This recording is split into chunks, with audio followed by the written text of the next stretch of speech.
Hola, ¿qué tal? ¿Cómo estás? Seas nuevamente bienvenido al curso Fundamentos de Sistemas Operativos.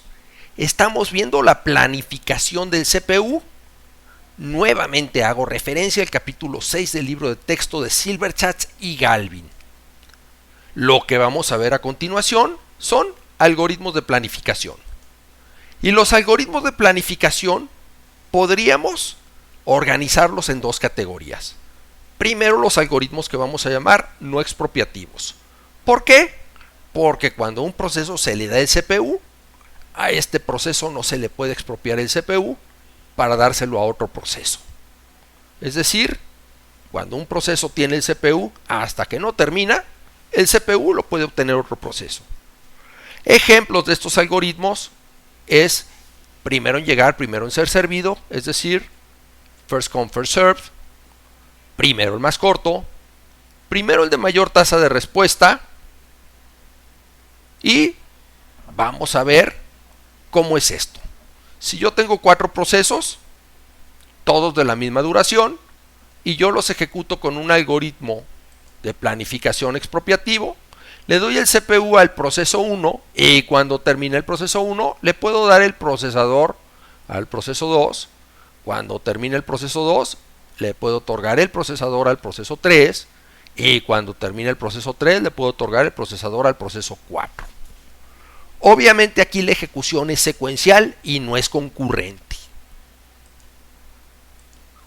Pero tengo los algoritmos de planificación que sí son expropiativos.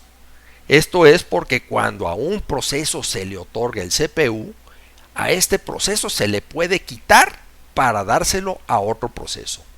Ejemplos de estos algoritmos es turno rotatorio o round robin, el tiempo restante más corto, colas de realimentación y prioridad fija. ¿Cómo es esto? Otra vez, si tengo los mismos 4 procesos y los empiezo a ejecutar con un algoritmo expropiativo, vamos a ver que el tiempo del CPU se va a estar repartiendo entre los 4 procesos y a cada proceso se le va a otorgar un cachito de tiempo y este cachito de tiempo le vamos a llamar cuánto. Cuando termina su cuánto, el CPU se le puede dar a otro proceso. ¿De acuerdo?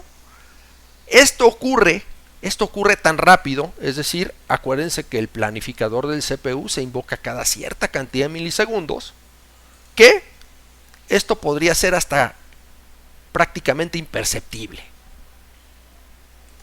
Vamos a ver un ejemplo para empezar a estudiar los algoritmos de planificación. Vamos a empezar con 5 procesos numerados del 1 al 5, proceso 1, proceso 2, proceso 3, proceso 4, proceso 5, donde los tiempos de llegada son el tiempo 0 para el proceso 1, el tiempo 2 para el proceso 2, el tiempo 4 para el proceso 3, el tiempo 6 para el proceso 4 y el tiempo 8 para el proceso 5. El tiempo estimado de servicio es 3 para el proceso 1, 6 para el proceso 2, 4 para el proceso 3, 5 para el proceso 4, 2 para el proceso 5. Vamos a empezar con el primer algoritmo que se llama primero en llegar, primero en ser servido. Sus siglas en inglés son First Come, First Served, FCFS. En el tiempo 0 llega el proceso 1 y a este proceso se le otorga el CPU. Inicia su ejecución y mientras está en ejecución llega el proceso 2. Pero como es un algoritmo de planificación no expropiativo, no le podemos dar el procesador al proceso 2 hasta que no termine el proceso 1. Cuando termine el proceso 1, ahora sí podemos otorgarle el CPU al proceso 2 y mientras se ejecuta el proceso 2, llegan al sistema el proceso 3, el proceso 4 y el proceso 5. Pero hasta que termine el proceso 2, pasamos con el siguiente proceso y vamos en el orden en el que fueron llegando por el algoritmo que es primero en llegar, primero en ser servido. Por lo tanto, el proceso que sigue es el proceso 3. Cuando termine el proceso 3, le damos el CPU al proceso 4, se ejecuta el proceso 4 y cuando termina el proceso 4 le damos el CPU al proceso 5.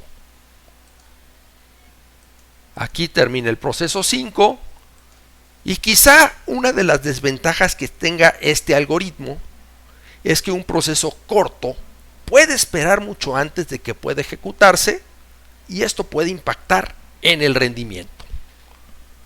¿Cómo vamos a medir el rendimiento? Pues lo vamos a medir con el tiempo de retorno promedio de todos los procesos que se ejecutan con este algoritmo. Es decir, vamos a sacar el tiempo de retorno de cada uno de los procesos para luego obtener el promedio. Por ejemplo, el proceso 1. Este proceso 1 llega en el tiempo 0 y termina en el tiempo 3. Por lo tanto, el tiempo de retorno del proceso 1 fue 3. El proceso 2 llegó en el tiempo 2, pero tuvo que esperar un tiempo a que terminara el proceso 1 para poder tener el CPU durante 6 segundos y termina en el tiempo 9. Por lo tanto, su tiempo de retorno fue 9 menos 2 es 7.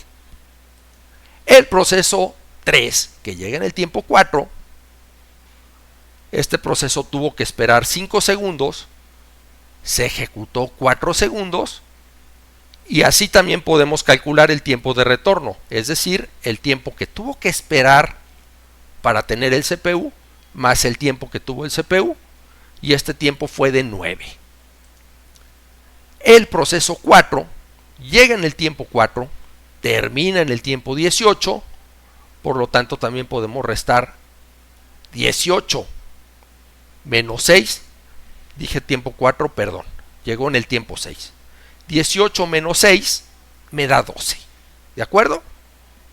El proceso 5 que llegó en el tiempo 8 y terminó en el tiempo 20, 20 menos 8 me da 12, o podríamos decir 10 unidades de tiempo tuvo que esperar el CPU, más 2 unidades de tiempo que se ejecutó, su tiempo de retorno fue de 12. Si sumamos estos números para dividirlo entre el número de procesos y sacar el promedio, podríamos ver que el tiempo de retorno promedio fue de 8.6. Gracias por tu atención y si tienes dudas, las revisamos a continuación.